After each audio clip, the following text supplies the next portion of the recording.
एक औरत की दूसरी निशानी ये वे खामद की गैर मौजूदगी दे अंदर खामद की इज्जत नूं उछाल दी नहीं। खामद की गैर मौजूदगी दे अंदर खामद की इज्जत कर दिए, खामद का एहतराम कर दिए।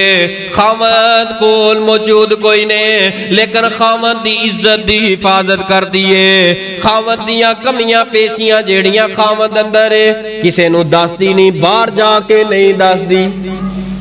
खामद दे कमियां पेशियां होंदियां ने बीवी दा के जाके भैणां नूं मां नूं जाके अपने वीरां नूं जाके खामद दियां गलतियां कताइयां ना दसे। मैं तुहानू माशरे दे अंदर ऐसे ऐसे नौजवान दिखा सकदा वा जेड़े कन्नां नूं हत्थ ला के कहंदे ने कारी साहब बस अल्लाह ही बचाए, मैं सौहरियां दे कोल नहीं जाना, ससुराल मैं नहीं जाना। क्यों नहीं जाना? आहे मेरी बीवी ने उस घर दे अंदर मैनू गंदियां ही इन्ना कीता है, गंदियां ही इन्ना कीता है, जलील ही इन्ना कीता है, अल्लाह दी कसम उस घर अंदर जान नूं दिल नहीं करदा।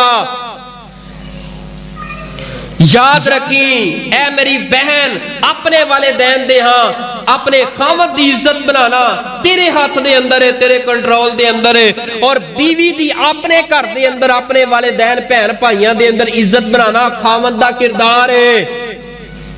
खामद अपना किरदार अदा करे, बीवी अपना किरदार अदा करे।